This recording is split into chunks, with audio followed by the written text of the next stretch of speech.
time in this country, a long time ago, when reading wasn't just for fags, and neither was writing. People wrote books and movies that had stories, so you cared whose ass it was and why it was farting, and I believe that time could come again. Welcome to the Think Liberty podcast. I'm Caitlin, your host, and joining me this week, first up, is Matthew McGowan. Matthew, how are you doing? I'm doing well. How are you? You know, not too bad. It's been a crazy few days, but I'm glad the weekend's over and settling down and finally doing the podcast. Also joining us this week is Matt Murphy. Matt has finally decided, after a year, to come back on the podcast and grace us with his presence. How are you doing, man? I'm doing good. It's good to be back. Thanks for having me. Yeah, of course. You came back for the perfect episode because we're reluctantly talking about everyone's favorite topic lately, abortion. It'll probably be the most civil abortion podcast there ever was. I agree. I think we all come from really good faith places. Like, we're not trying to tear each other down. So I definitely think this is going to be a really civil conversation. Absolutely. Yeah, I think so. Before we get into the moral and political arguments, we're going to talk about the bad arguments that we've seen. I don't know if it's the same for everyone, but my feed on Facebook and Twitter and Instagram has just been dominated by abortion posts lately. It's all I can see. I can't even hide them fast enough. You can't escape it if you're on social media. Why would you want to hide them? Aren't they fun? When it's just the same terrible argument over and over, like, I was just like, I literally cannot see another abortion post or I'm going to have to, like, deactivate my Facebook. So I was just hiding them one after another. And then I realized that I had spent 20 minutes hiding posts and I wasn't seeing anything else. It's hilarious. What are some bad arguments that you guys have seen? I actually have a neighbor who the other day shared something to the effect of trying to compare a fetus to, and this was from the pro-choice perspective, trying to compare a fetus to a person who was brain dead, and basically saying that once there's no brainwaves detected, that it's not a person, and that the plug could be pulled by the family, so why can't a mother pull the plug? But what he failed to realize is that it instantly opened his own position up for the argument, like, okay, does that mean that we're going to have surgical EEGs done to fetuses before women can abort? And it's just, like, hilarious to watch people, like, try to come up with arguments to help themselves, and they hurt their own case. Not that I agree with forced surgical anything, but no, and that's what a lot of these arguments that I've seen do. Like, they're either self-defeating, they're circular reasoning, they're just absolutely asinine. One of my favorites, it's actually been going around quite a bit lately, is, isn't it weird how everyone who is pro-abortion has already been born? Okay. Like, what big brain moron came up with that? Conversation.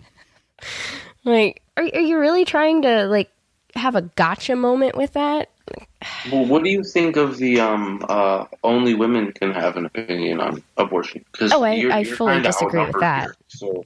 I fully disagree with that. That's actually another one of the arguments I wanted to bring up, is your opinion on abortion isn't valid because you're a man.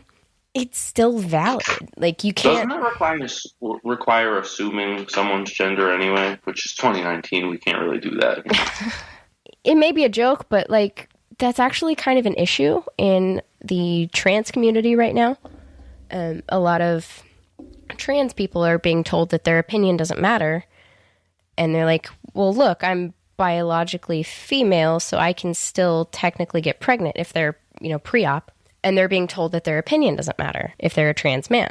And it's kind of gone into this super murky, identity politics. I didn't even think of it in that sense. That's not even, that's crazy. That's weird. Yeah. So these empty platitudes of your opinion on abortion isn't valid because you're a man. It's like, well, you have to think of the implications of that. If you're going to fight for trans inclusiveness, you have to keep that in mind when you're making these platitudes on abortion. I didn't even mean in trans inclusionist way. I meant, like, as in when that law was passed in Alabama, the headlines immediately read a bunch of white male senators, and like people like pointed out that it's always like men trying to fucking take away women's rights. But I'll get in a conversation and I'll just be told like, oh well, I don't have ovaries, so I can't really have just whatever I have to say. It doesn't matter. And the funny thing is, I'm not even like pro-life in a political sense either, so it's weird that I get like yelled at for that. No, everyone gets yelled at. It's pretty ridiculous. If you have a divergence of opinion, you get yelled at. That's at the end of the day, if you don't agree with my stance, your opinion's invalid. So. That's pretty much how political discourse on any topic is these days. You have to toe the party line or you're out. It's on steroids on this topic for sure. Definitely. But when it comes to the not being able to have opinion because you're a man, or it's the rich white men are pushing this to control women, I don't buy that completely. Just because, especially in Alabama, you know, the governor is a woman. She's the one who signed the bill into law. Over 49% of women are pro-life. It's a pretty even split on the ideological, moral, and political scenes. It's pretty evenly split between pro-life and pro-choice. So it's not just a woman's issue. I mean, yes, it does comes down to women's health and women's reproductive rights, or however you want to frame that. But it's not just a woman's issue. It doesn't just concern women. You know, men are affected by this too. So everyone is entitled to their opinion. Whether you take that opinion to heart because of their gender is up to you. I'm not saying that you have to listen to every opinion from every man about abortion, but they are allowed to have an opinion. Right on. What about you, Matthew? What bad arguments have you seen? I think that one of the worst arguments that I see is on the pro-life side, when, you know, they make it off like, well, people are just cavalierly having abortions, and, you know, it's like this easy decision for a woman to, you know, just, she's going to get pregnant and she's going to have an abortion and she's going to go on about it. It makes me wonder if they know anybody that's ever actually had one, because every single person I know that's had an abortion, it's a struggle. You know, it's a tough decision for people, and people make it for a variety of reasons. I'm not saying that there aren't possibly people out there that just willy-nilly have an abortion and it's not a big thing, but it's far from the norm.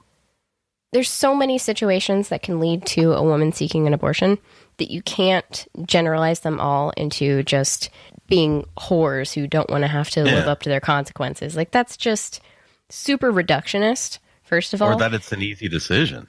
It's a very difficult decision.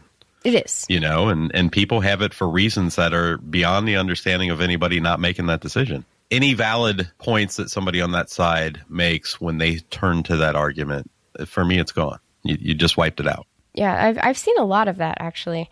The women are only mad about the abortion ban because they want to be whores, or they want to go out and hoe around or hold men accountable for that, but they can't be accountable. You know, even though that may describe some of them, and up to, I think it was 75% of abortions are elective, you don't know the reasoning behind all of them. Right. And when it comes to bans, it doesn't matter what the majority reason is. It's about those outlying cases that would still be affected.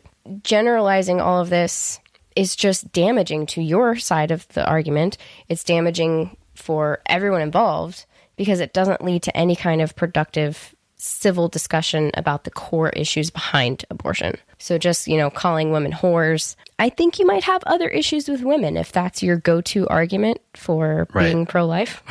Right. You know, and I know we're going to cover this later, but there's so many different ways. There's so many good ways that you can get your message across to start attacking somebody and calling them a whore because you believe that this is just some easy decision that people make. The only people that are going to listen to you are the people in your echo chamber. Mm-hmm. And what do you accomplish there? You've convinced no one. And in fact, you've made me think that you're an idiot who isn't to be taken seriously. And congratulations. You see a lot of that on both sides of it. I've actually gotten more mad at pro-choicers than I have with pro-lifers. And that's a pretty hard thing to do. No, I get it. Yeah. I mean, I've seen so many bad pro-choice arguments, and they're just like, if you can't make your argument and have it hold true no matter what you do to it, so you can't change a couple words in it and make it a pro-life argument, like, it has to hold up. It has to be built on solid information to make it a good argument. And you're just not seeing hardly any of that. And nobody's talking about the legal effects of bans. They're just talking about, well, white men want to control women, or making these really great leaps and assumptions on these arguments and assuming the positions of the other side just to dunk on them. Nobody cares about honest discourse anymore. It's just about dunking on the other side and making a really good tweet that can get shared a lot. Yep. That's political discourse in a nutshell. Yeah.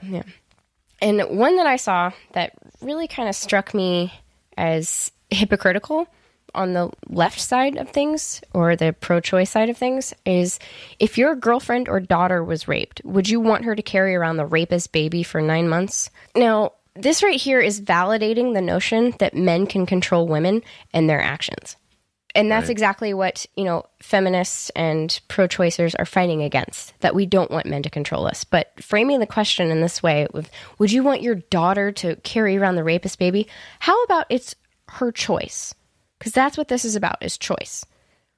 Right. So you can't frame it to where a man is making a decision for somebody. You're not changing anyone's perspective with this. You're just reinforcing the notion that men can control women and their decisions. Yeah.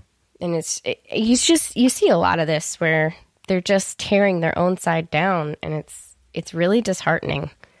This whole abortion debate lately is just really, really disheartening. And I can't stress enough how important it is to be intellectually honest in your arguments and to not go into it trying to be a dick. Agreed.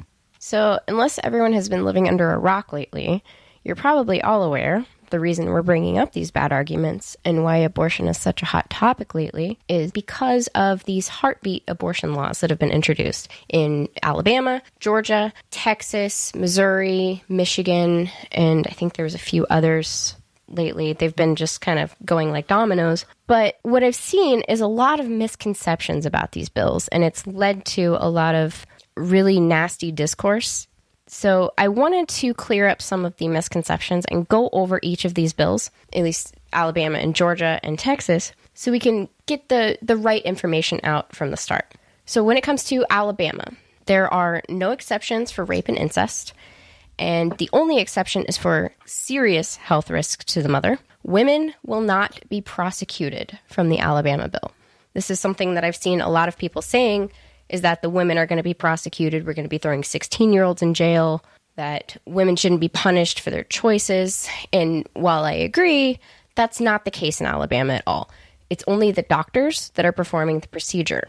Abortion would be a Class A felony under this bill, punishable by up to 99 years in prison. Wow, I didn't know that. That's crazy. I didn't know it was targeting the doctor instead of the... That's interesting. Yeah. I don't like the abortion bill at all, and I think it's way too restrictive. I think any abortion bill is way too restrictive. It's horrible, in my opinion, anyway. Right. I'm glad that the women aren't targeted in this one. But 99 years in prison? Like, are you kidding me? For a medical procedure. For a medical procedure. So those are some of the misconceptions with the Alabama bill. So it is just the doctors being prosecuted, not the women. However, 99 years for performing a medical procedure is just asinine. And now, when it comes have other states done that where they will charge the doctors instead of the women? I think I've ever heard of that before. Other countries do that. It really depends on the country. There's some that prosecute the doctors. There's some that prosecute the women. There's some that prosecute both. Well, I meant in the U.S. Oh, in the U.S., there have been a lot of heartbeat bills introduced. There have been a lot of sneaky abortion bans introduced to try and challenge Roe v. Wade. But every single one of them gets shot down in appellate court or the Supreme Court or circuit courts, stuff like that. It's never enforced. Sorry for the 20 questions. I'd rather know what. No, and these are good. It's good to get these questions out because it's a lot of things that people don't really ask and they don't have the information on, so they're not making informed opinions or they're not engaging in discourse with all of the information. And that's kind of what we wanted to do this week, is give people as much information as possible to inform their own opinions on this. Like, I'm not going to tell people what to think. Like, I have my own moral position. That's not going to change. I don't expect everyone else's moral position to change, but we're a political podcast, so I would like to maybe change some minds or open some minds up to the political position that we have. At least teach people to have the conversation without cutting each other's throats out. Exactly. Now, when it comes to Georgia, this was the first of the heartbeat bills in this last round of heartbeat bills to be introduced. This is the one that kind of sparked all the outrage. It's the one that Alyssa Milano called for the sex strike over. And it's been kind of swept under the rug now with Alabama. But I find that Georgia's is even worse than Alabama. It's known as the fetal heartbeat bill, and it effectively bans abortion after a fetal heartbeat is detected on a sonogram, which is around 5 to 6 weeks gestation. Governor Kemp calls it a common sense legislation in that, quote unquote, even a preschooler can tell that a fetus is a baby. Perhaps we shouldn't be using preschooler logic and reasoning when we're making complicated legislation. These same people that would support this were up in arms when David Hogg and all the kids were talking about gun control.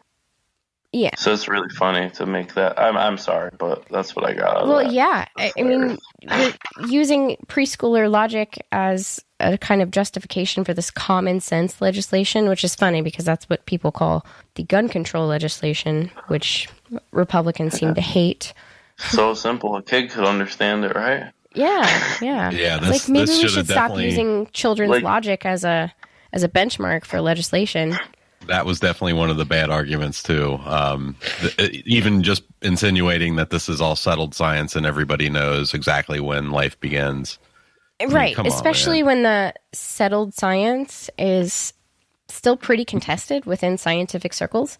I mean, there's scientific facts, but how you interpret those facts is not settled. It's not concrete.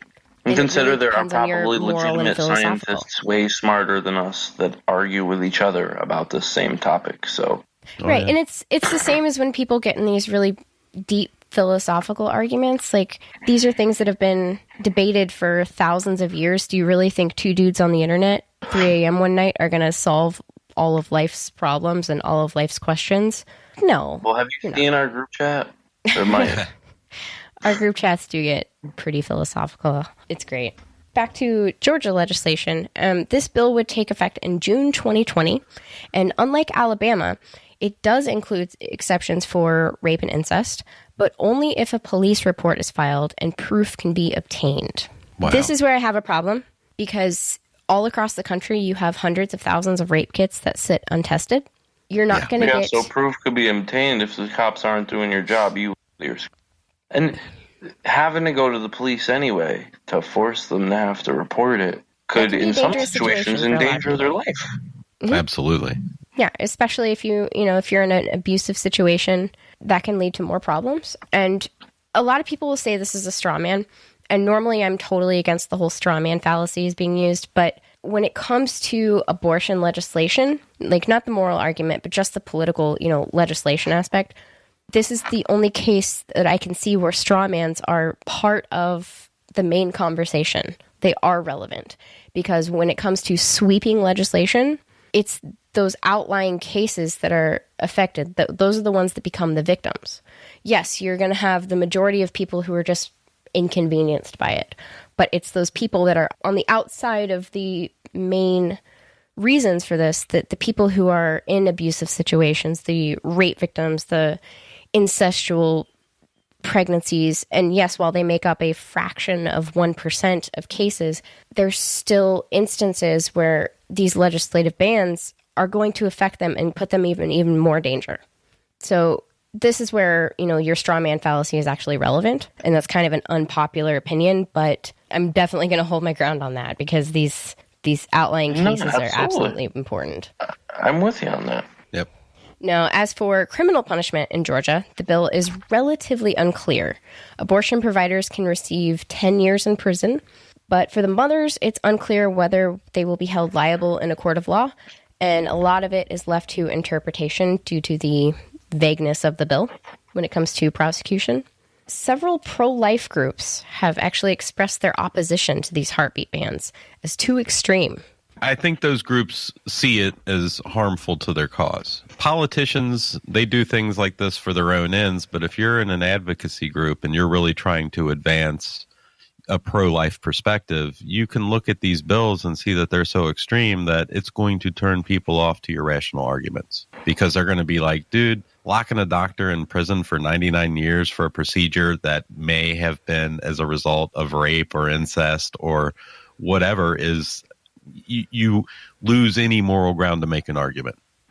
So these advocacy groups who actually are out there doing work trying to help people are like, hey, wait a minute, you're hurting us. I think that's the case anyway. Right. You don't go up to a woman who's seeking an abortion and call her a murderer or threaten her with jail time and think that she's going to change her mind. And that's what a lot of these pro-life groups do, is they have their clinics, they have their support groups or whatever, and they try and change people's minds through love and education and being open-minded and helping people through other ways. Like, they're not going out there and screaming at people. I mean, some of them do when it comes to the protests, but when it comes to dealing with people who are seeking an abortion, these clinics are very welcoming, and they're not going to get the results they want if lawmakers are out here threatening people with jail time. Do you think any women are going to seek help from pro-life groups or seek help from anyone who can maybe change their mind if they can't be open about their intentions? If they can't go into one of these groups and say, hey, I'm thinking about getting an abortion, because they could go to jail. It's just like with, the drug war. Addicts are scared to go get help because they think they're going to go to jail. It's going to be the same with abortion. Well, and I think there's genuine resentment to the politicians in these, because I don't know the background necessarily in other states, but I know here in Ohio, they just passed a similar bill. And it's funny because ever since the Republican governor got into office in January, he's done nothing but raise taxes. And it was starting to draw the ire of the conservative groups that Republicans need to get elected. And then bam, out of nowhere, there's this really big restrictive abortion bill, and they all love him again. So politically, it's great. Yeah, it's great politically, but if you're right to life or whatever, and you're really trying to stop this for reasons that are genuine and pure, and you want to do stuff, and you see this kind of bill, it harms your cause, and you're like, you know what? Fuck you guys, man. Fuck you politicians. You're hurting us with legislation like this. Yep. You're hurting our cause. Now, I saved the best state for last, Texas. Their recent heartbeat ban, or heartbeat bill, was introduced by Representative Tinderholt. He says he's a firm believer that God creates children in his own image, regardless of how that child is brought into the world. It's created in his image, and how can someone want to destroy that? Now, this bill opens up women for criminal prosecution for murder, leaving the death penalty as an option. There are no exceptions for rape and incest, and the doctors aren't prosecuted. It's the women. Wow. Yeah, there really aren't words to express how morally and disgustingly detestable this is. That is savage. That's like the same Sharia law they're all. Yeah. Yeah, exactly. Nailed it. Savage fucking. They're actually calling Alabama Talabama, and I think that's hilarious. That's fun. So getting back to the Texas bill, it's been introduced a couple times before, but it's never gotten this far. And it's about to pass the Senate, I believe. It already went through the House. It's about to pass the Senate. And like I said, it opens up women for the death penalty. And that's not okay at all. Wow. I'm not going to make the comparison that, how can you be pro-life and be pro-death penalty? Because I think that kind of takes away from your argument that the fetus isn't a fully formed life. I think that's just another one of those bad arguments. But it does beg the question of where are their priorities here? If the argument is that all life is equally precious and you come from the pro-life camp, how is putting women to death in droves demonstrate that you value life equally? It seems that more value is placed on the fetus's life in this instance, if you're willing to go as far as potentially opening up thousands of women per year to a possible death sentence. And if that is the case, if that's where you're placing that value, is more value on the fetus's life, I feel like there could be some self-reflection there that maybe that's not the most morally sound position. I don't know. Texans for Life, which is a really hardcore anti-abortion lobbyist group, has expressed their opposition to this bill. So this is another one where all the pro-life groups are saying, no, you cannot do this. This is ridiculous. We won't support it. So even anti-abortion groups agree that this is too far, and unfortunately, the bill is in danger of actually passing and getting signed into law. And that's really terrifying that could pass. And obviously, this is going to go to the Supreme Court. It's going to go to all the different levels of court, and it will get shot down. I do not expect that this would ever be enforced. But to even think that could make it through House and Senate of a state house, that's just disgusting to me. That there are hundreds of people willing to sign off on that. It really makes you question the whole concept of government. Well, and it also makes you question your fellow man, because they're obviously appealing to someone. And I want to know who the hell they're appealing to so I can stay the fuck away from them. I mean, that's their Sharia law right there that they're so afraid of that they're trying to impose their own version of. Mm-hmm. I can't even wrap my mind around the thought process that makes you arrive at, hey, this is a great idea. Let's back this. Yeah. And now many similar restrictions and laws have been blocked by federal judges. That's the first step in the long legal battle to get the legislation in front of the U.S. Supreme Court. States can then appeal the decision, and if they're denied again, they can submit another appeal to the Supreme Court, which can choose whether or not they want to take the case. Now, for conservative lawmakers interested in overturning or eroding abortion access, this appellate path is the only way to substantively chip away at Roe v. Wade, which is protected by the U.S. Constitution. So this is how they're doing it.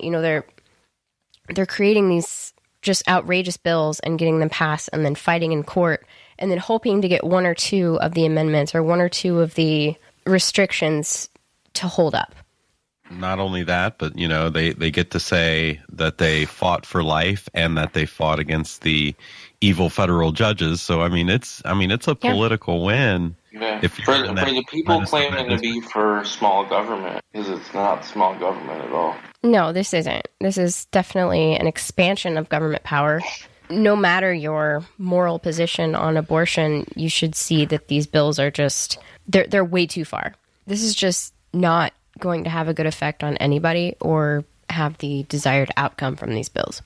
So getting right into, what we talked about before about having different moral and political positions, that's something that I think a lot of people don't realize that you can have, is that you can be morally pro-life or morally pro-choice and have a different political position. I mean, usually there aren't very many politically pro-life and morally pro-choice people, but there is that compromise, basically. You compromise with a politically pro-choice position and a morally pro-life position. It's not incompatible to have. No, not at all. I think that honestly defines me. I'm morally, I want to see life anywhere that I can see it. I appreciate the sanctity of it. I'm largely anti-death penalty for that very reason. But at the same time, I realize that my morality is not everybody else's, and that reasonable people can disagree on this subject. And I think that they should have the ability to do so if their moral center tells them that this is the best thing for me, then it ain't my place to judge them, man. And I certainly don't want to restrict it and make it unsafe. Exactly. Like, it's not like radically, abhorrent to hold a morally pro-choice position, because you have to realize that, like, morally pro-choice people may not believe that life begins at conception. They don't have the same beliefs, or they interpret the scientific data in a different way. So it's not like those who say that they're morally pro-choice are just okay with murder. That's kind of a lot of the arguments I've seen, is that people think, they come from a place where they think abortion is murder and life begins at conception. So those who are morally pro-choice are obviously just morally okay with murder. They don't view it as murder. They don't view it as a fully formed human being. I think I'm someone who is morally pro-choice. Personally, I don't believe that a fetus or an embryo or a zygote or blastocyst or whatever stage in early development it is, I don't believe that is a fully formed human being that's equal to a grown person. That's just my moral code, but I don't want to impose that on other people. I don't want to tell other people that they're wrong for their beliefs. I just don't mean, see it as a political issue. See, I agree with you to an extent. I don't think it's a fully formed person. I do think like life begins at conception because that's just like my concept of life. For a long time, I was adamantly pro-life. I just thought abortion was like super fucking gross and cringy, and I don't know. But it wasn't until I was already like learning about libertarianism and other aspects. But I did eventually realize that like I don't think that I can be consistent with all of my other beliefs and agree that the government should be able to infringe on this. And even if I don't like it, no matter how much I don't like it, and don't get me wrong, like if an abortion shop moved next to me, I probably would want to leave there. Like, I don't know, it just would be fucking weird to me. But I don't think that we should be killing people over. I don't think the government should really have a say in it at all. And all it's going to do is make the matter worse. There's a lot of even historical context, like a thing we were talking about in Romania, where this precedent can easily become massive government overreach. And I don't know. It's scary. It's not just as simple as saving some fetuses. It's life or death for a lot of people. And it's not a joke. Yeah, well, and that's it really isn't. It's funny that, you know, one of the chief arguments you hear against Obamacare is giving the government the power over your healthcare decisions. And damned if that's not what you're trying to do with some of these very extreme bills. I mean, you're giving the ultimate power, the power, you know, in Texas's case, to impose the death penalty over someone who was raped or a victim of forced incest, not wanting to have the child. I mean, you can't step in their shoes, man. And to grant the government the power to make that decision, give me Obamacare out of the two. You know what I'm saying? Absolutely. It's definitely not a good precedent to set. And there's historical and even current evidence of this all over the world. But, you know, the important thing to remember, I guess, when it comes to the moral and political divide is that you can have that compromise. You can be morally pro-life. You can be morally anything and not want the government involved. And I think that's what a lot of libertarians need to come together on, is we don't want government involvement in things that they're not already involved in. So why are we advocating for more government involvement in this than they already have? That's just asinine to me. And especially when we look at things so economically, you know, libertarians are pretty anal about looking at everything through an economic lens. Economically, abortion bans don't make any sense. So moving on, why should political debates focus solely on legality and the effects? Legislative bans don't have the desired effect, and they usually do more harm than good. Guatemala, El Salvador, and Mexico have outright abortion bans across the board. Some of them have exceptions, some of them don't. Guatemala effectively outlawed abortion in their constitution, granting the right to life from conception. Prior to 1973, abortion was outlawed without exception, even for the life of the mother. That was changed to include the one exception for life of the mother in 1973. Prison terms for both the mother and the one performing the abortion are in place. Since then, there have been between 60 and 80,000 abortions per year, with up to half of them requiring hospitalizations for complications. The rate of abortions is between 25 and 30 abortions per 1,000 women, and the unintended pregnancy rate is about 66 in 1,000 women. And that means nearly half of all unintended pregnancies result in an abortion, despite their harshly restrictive laws. The complication rate is over 100 times higher than the complication rate in the U.S., where, despite some rather restrictive states, abortion is still legal with access to safe procedures. Well, I mean, that makes perfect sense. You know, if you're going to restrict it, it's kind of like we hear conservatives and libertarians make the argument that it's the restrictive gun laws in Chicago that have led to it being the most murderous city in the country. And, you know, you look at a restrictive abortion law in Guatemala, for example, and you see the complication rates 100 times higher. You're not stopping the abortions. You're just making them more dangerous. You're making it more deadly. Your good intentions are killing more people, just like they are in Chicago. It's right. The same damn argument. No, an easy counter argument for that, though, is that it's only hurting the people who tried to kill what, in their point of view, is an innocent person. Yeah, and despite That's what the I said same earlier argument. about what I see both sides having good intentions, I think that a woman should die or a woman should be subject to complications after an abortion because she's a murderer is just a morally reprehensible position, and I can't. I mean, I agree with you. I'm with It's you. the on equivalent. It's the equivalent of just saying, well, it's just thugs and dregs that are dying in Chicago. It's like, Yeah. okay, well, do you value life or do you not? Because, I'm going to tell you, I've read up on the Bible and Jesus hung out with those same dregs. So are we saying that their lives are less valuable? And if so, just shut up because you don't value life at all. And I realize that's kind of falling into the same trap of an extreme argument. But I mean, if you're going to start cherry picking which lives are more important, your argument kind of falls apart. Yeah, and I've seen that justification used for a lot of these bans. It's like, well, they deserve the complications. I don't care what happens to women if they're getting an abortion, they deserve it. There's no way to argue around that. Like, I just have to hang it up there. Like, I'm sorry, we can't continue this conversation because that is, like, I don't see that that's There's no any moral kind high of ground justification for ignoring this information.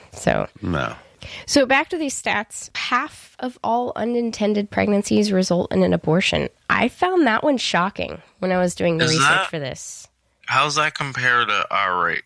Because I wouldn't have a clue. Ours is at about 27% overall. So 27% of unintended pregnancies end in abortion in the U.S. So more people are having abortions Yes, there. more people are having an abortion there because Significantly. it's not talked about. It's a taboo subject. There's other factors in place too. It's largely a poverty-stricken country, so they don't have wide access to, birth control, contraceptives, stuff like that. And you actually see a lot of that here in the U.S. in more poverty-stricken states like Mississippi, Alabama, Arkansas, even Tennessee have much higher abortion rates in those states. And they actually have a much higher unintended pregnancy rate as well. They actually topped Guatemala and these other countries, coming in at almost 75 per thousand for the unintended pregnancy rate. I mean, it makes sense that the rate is higher. It's not just because of abortion bans. There's other factors that go into that, with it being a poverty-stricken country. So, you can see that the ban doesn't really have any effect on abortion as a whole. People are still getting the abortions at almost the same rate as the U.S. where it's legal. So you're not curbing abortion at all, but you are raising the complication rate by 100 times at least. I mean, the evidence is right there that these bans do not work. And this is something written in their constitution. This is countrywide. It's not... That's crazy. Yeah. Another thing that comes with giving the state power in this area is miscarriage investigations. It sounds kind of crazy, but we don't have to imagine what miscarriage investigations will look like. Guatemala, El Salvador, and Mexico all have women investigated for early terminations of pregnancy. And termination here, to get the definition out of the way, would just be the spontaneous ending of a pregnancy. It doesn't mean aborted. It doesn't mean just miscarriage. It just means the end. So any kind of early end of a pregnancy. Like an accident or like exactly. an illness. It could be whatever. And as expected from a government agency, the injustice is rampant. Thousands of women in Mexico have been charged with the crime of abortion after a miscarriage or some other obstetric emergency. The law around abortion is so severe that even women who painfully or traumatically lose their pregnancies wind up being accused of trying to do so on purpose. The standard for a woman who seeks medical care after a miscarriage to prove that she didn't attempt an abortion on her own varies widely throughout the country and often depends on local authorities. It's common for doctors and other hospital staff to report women to local authorities, even after those women voluntarily seek medical care after a miscarriage, because of the liability involved for them as medical providers. They don't want to be involved or accused of aiding in an abortion, so to avoid any potential criminal prosecution and jail time, they essentially over-report these cases and expect law enforcement to sort it out. Wow. Yeah. A recent That's study absolutely disgusting. It is. It is. A recent study from Centro Las Libres de Información, an advocacy organization that focuses on women and children, found that at least 4,118 women in Mexico were charged with the crime of abortion between 2000 and 2017. Researchers and advocates say it's likely that many of those women had miscarriages, but were turned over to Mexico's justice ministry, some before they even received full medical care.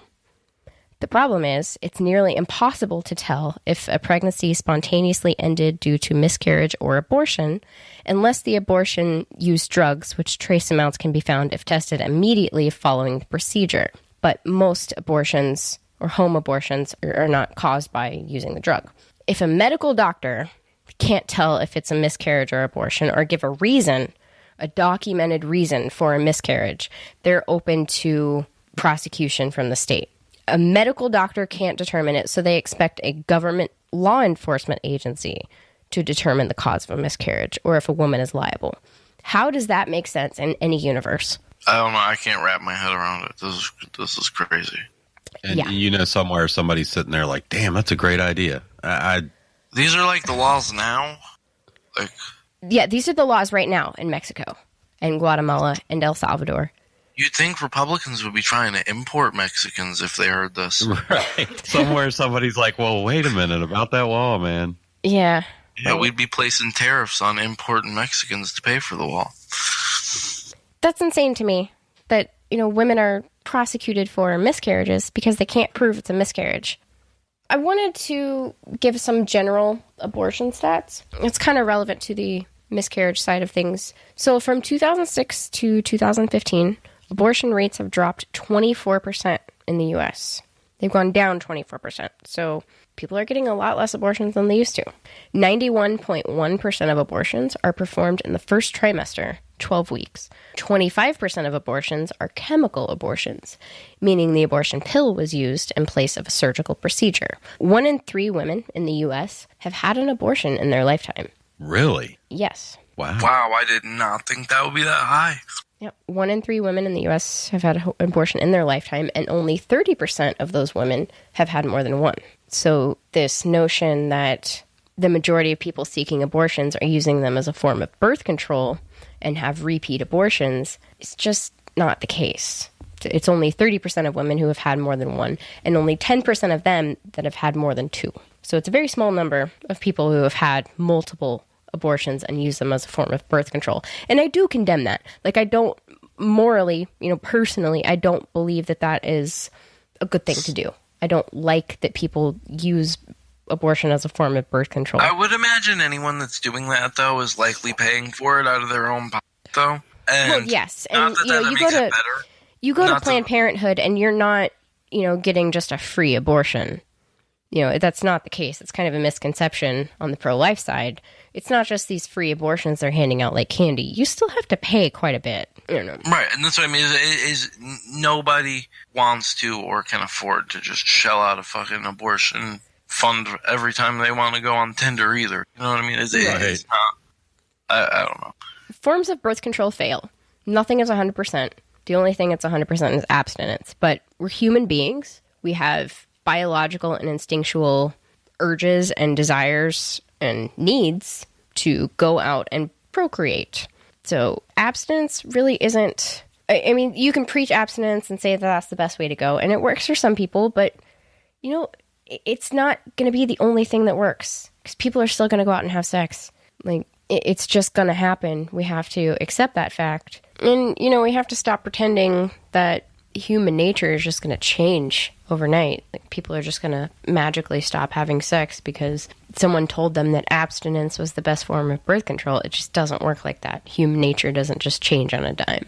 Now, this is one of the most, shocking statistics that I found while doing research for this podcast.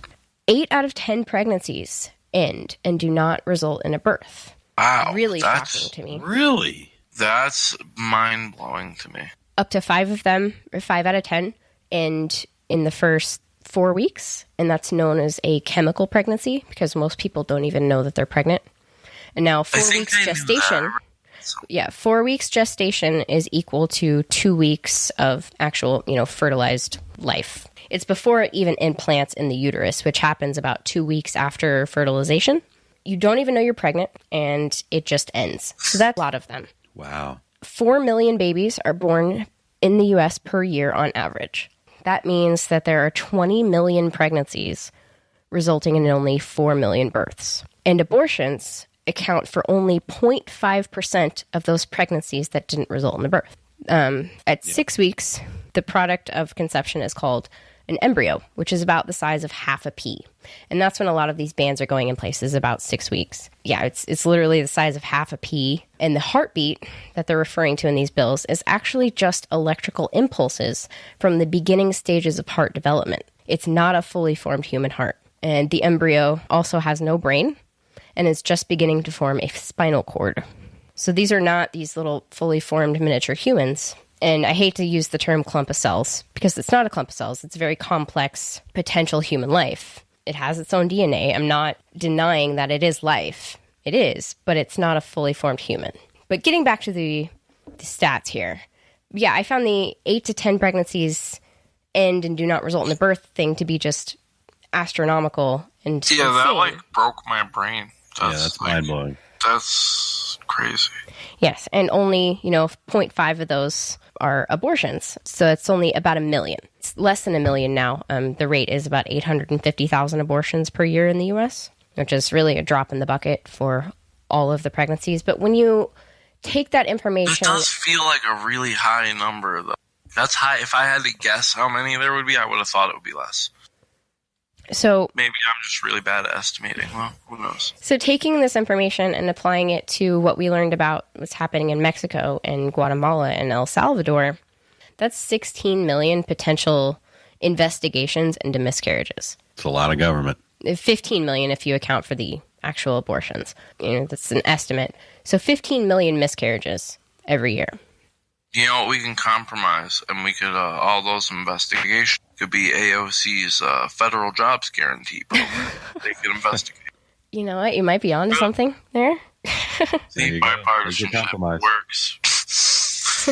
But can you imagine, though, if that's the miscarriage police actually started to be a thing, you'd have 15 million potential miscarriages that might go to jail. You really think every one of those 15 million is going to get cleared of all wrongdoing? They would need to create an agency for that. They literally would have to. It would be a big deal. It would be a huge deal, and it would be opening up women to a lot of scrutiny that really, they don't deserve. They don't even have the capability to prove that it was a miscarriage and not an abortion, because even a lot of medical doctors can't give you a cause for miscarriage.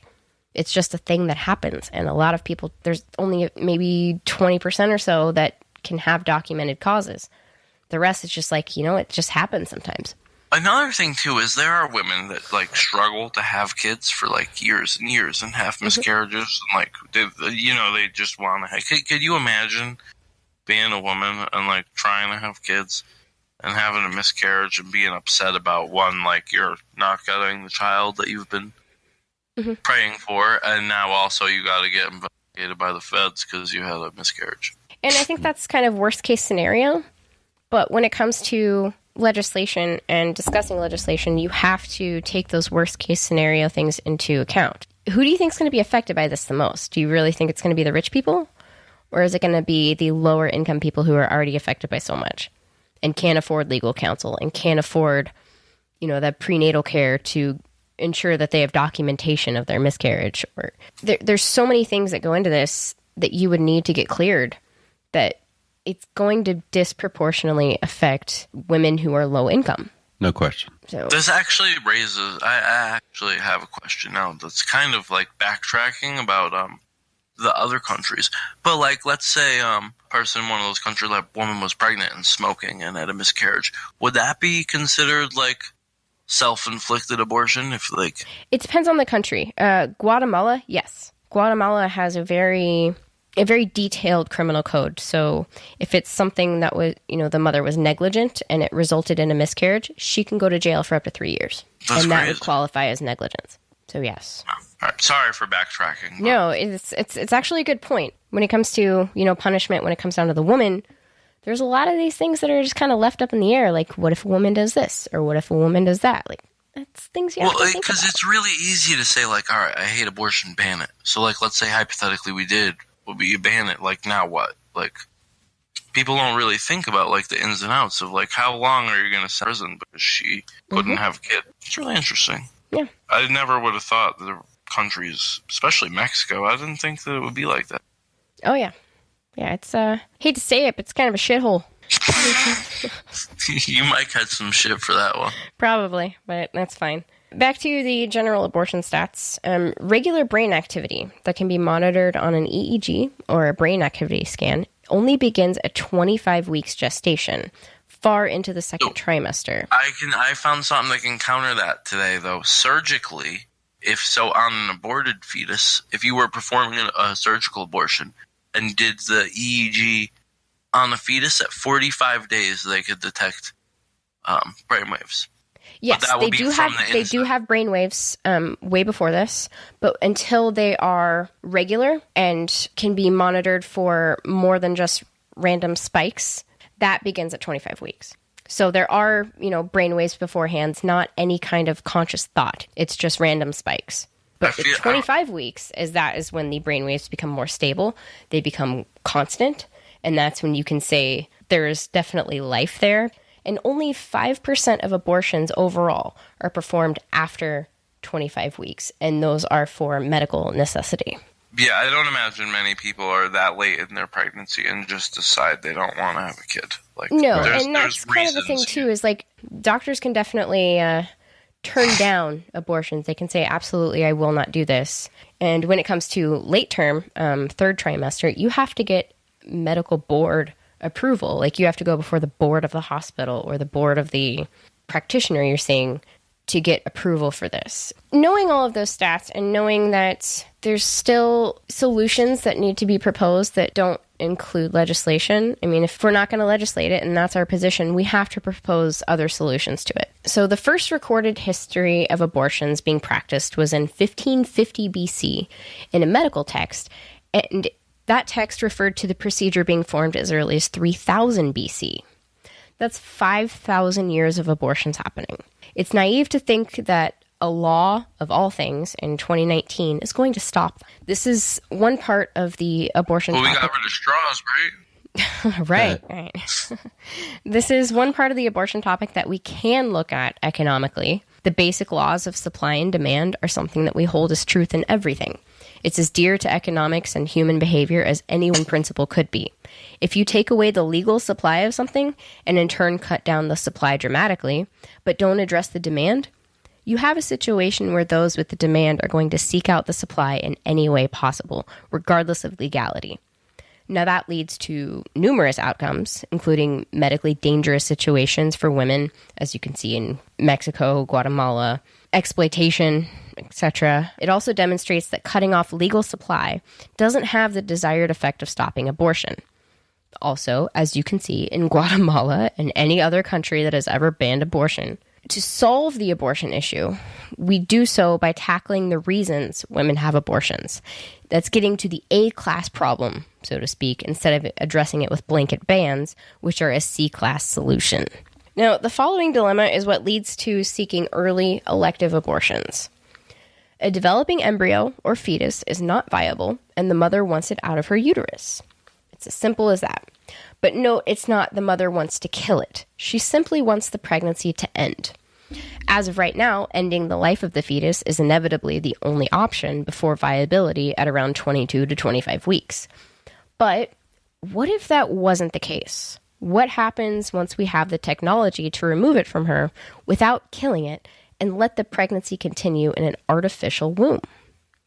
This would radically shift the abortion discussion and separate death and morality from the act of abortion. It would just become another medical procedure that wasn't hotly contested because there's no death aspect. This artificial womb is called ectogenesis. Artificial wombs are a possible solution to the abortion issue. It would still technically be an abortion because it would unequivocally end the pregnancy, but the fetus would be able to continue development in the artificial womb with the help and constant monitoring of medical professionals. Now, testing has shown success in animals, with a fetal lamb surviving for weeks in an artificial womb in 2017. Also being developed is fetal transfer. This would entail taking the fetus from a mother and transferring it or transplanting it into a surrogate womb. So this would just take it from one woman to another, and it would be able to continue development. This technology would still allow a fetus to be delivered and transferred to the willing surrogate. So no death occurs, and it still is an abortion, and it still ends the pregnancy of the woman seeking the abortion, but the baby lives. This biotechnology, both the fetal transfer and the ectogenesis, is still in developmental stages and won't be viable for another 10 years and won't be commonplace for several decades. So I see a lot of people taking, the ectogenesis route as a, one-size-fits-all solution. And, end of discussion, we have artificial wombs. We don't have artificial wombs. We don't have them yet. They're still being tested. They're still being developed. It's not a solution that's going to be viable for decades. But it is something to definitely keep an eye on. If you're pro-life, this is going to be something that's going to completely change the murder aspect of abortion. This is kind of the solution to it. But it isn't available yet and won't be for a long time. Other solutions would be making birth control over the counter. That's something that, right now you have to go to a doctor and get a prescription. That's a lot of money, especially if you don't have health insurance. Getting in to see a primary care physician is damn near impossible without health insurance. Getting that prescription is damn near impossible, and then paying for it, paying the copay or paying for the prescription itself, paying for the doctor, it's difficult. For most people, it's not a big deal to go and get a birth control script, but making it more widely available, making it available over the counter, just as you would get Tylenol, that would go a long way towards helping women have that contraception beforehand so these unwanted pregnancies don't occur in the first place. And that's addressing the demand. Yeah, and it's also a beautiful conservative solution because, hey, I hear a lot of people say, well, you shouldn't force me to pay for somebody else's birth control. No, let's let them pay for it, but let's make it more accessible. Exactly. I think that's and that huge win. It takes a lot of deregulation from the FDA, a lot of reforming patent laws, stuff like that. Just deregulation. Less government. Really don't have to spend any money on it at all. Right. You just take some laws out and you're good. But yeah, that would go a long way to stemming unwanted pregnancies. Also, education. We have to keep educating people on contraceptive methods. We have to make sure people know. This is a fun fact about birth control. It becomes ineffective whenever you have a cold. That's something a lot of people don't know. But educating people on birth control methods, letting them know, hey, if you get sick or if you skip 1 or 2 days, your birth control is ineffective. It's not going to work and you have a higher chance of getting pregnant. As of right now, it's incredibly difficult for a young woman to opt in for a sterilization procedure, whether permanent or reversible. If you're under 30 and have less than 3 kids, most doctors will not perform the procedure, or they will require a husband's permission. Some flat out refuse to do it altogether. It's pretty shocking that in 2019, these attitudes would persist in the medical community. But speaking from experience as a 27-year-old with 2 kids, I was denied the procedure.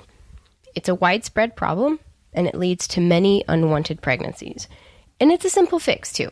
All you have to do, really, is just allow women to make these decisions before it leads to a situation where they're forced to deal with the ramifications of an unwanted pregnancy.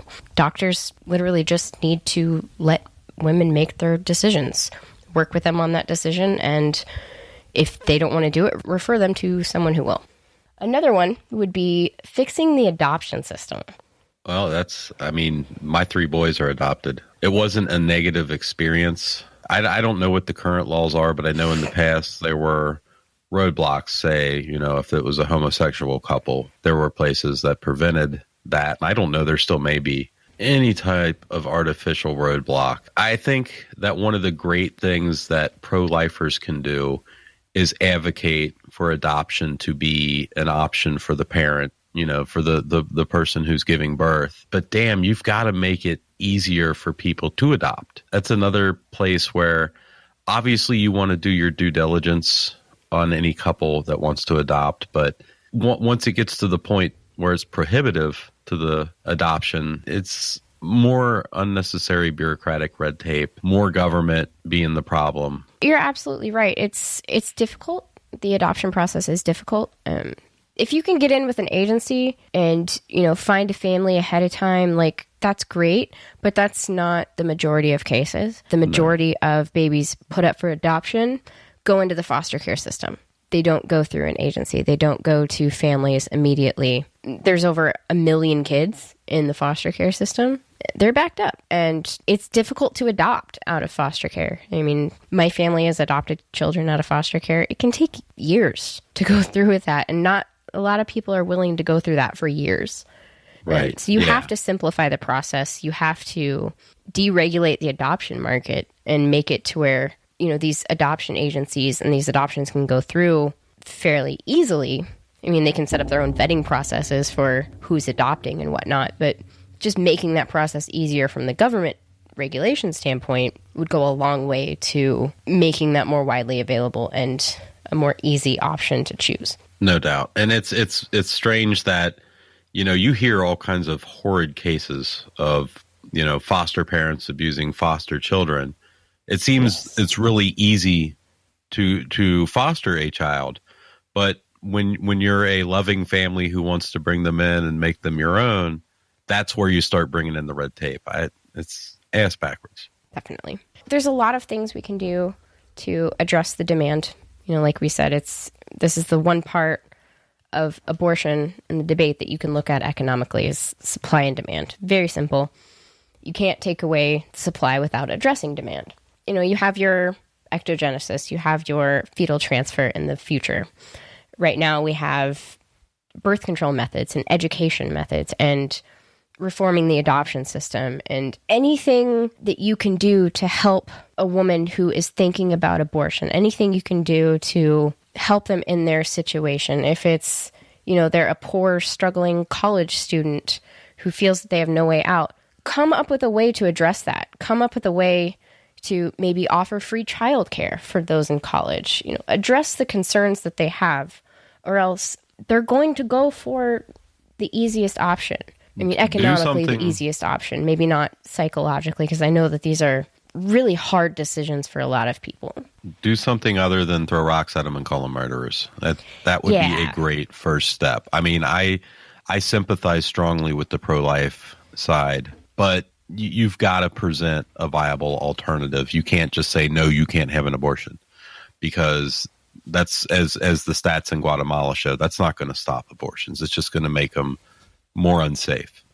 Try to appeal to other angles than shame. And, I think there are organizations who take that approach, and I don't have statistics in front of me on them, but, it seems to definitely be a more favorable way to go, results wise. Yes. I sympathize with the pro-life side of it, but damn, man, you just can't say, no, you can't do it, because that does nothing. Yes, much like we see when they ban anything else. And Amen. I get that this is different because there's quote-unquote human life involved. So I do appreciate the difference, and I'm not just going to mindlessly compare the two, the drug war and abortion, but the effect of banning is the same. Yeah. Let's wrap up here with, talking about discourse. We've mentioned it several times throughout the episode about discourse surrounding abortion and how it can be really toxic and what you can do to kind of change the tone. But something, that really struck out to me is the vast majority of people don't come from a place of hatred or have malintent. They want what they think is best based on their own moral and ethical codes. Some place more value on the mother, some place more value on the unborn, and some hold them as equals. Even if you disagree with someone on where they place that value, you can't deny that they're placing value on someone and fighting for what they believe in. They have good intentions. You can fight for what you believe in without convincing yourself the other side is hateful or murderers or only trying to control women. Staying grounded during these emotionally charged discussions is important. Another important thing is intellectual honesty and honest reflection. Leave your assumptions and generalizations aside. Listen to people as individuals with their own unique perspective and opinions. Don't throw around insults and generalized retorts without understanding their arguments. Don't throw around insults in general, really. You may get a lot of retweets or Facebook shares for a witty insult to the other side, but the only thing that does is solidify the other side's position. Both sides see one or two opinions and assume that's what everyone's stance is on the other side of the debate. So you get a lot of support from your own side, but you're turning the other side even further away because they see you as someone who doesn't want to listen and doesn't care to work on solutions, only sling more mud and further to the divide. Staying intellectually honest and logically consistent in your position and arguments can show that there are good faith arguments for your position. And that's the first step towards possibly changing some minds.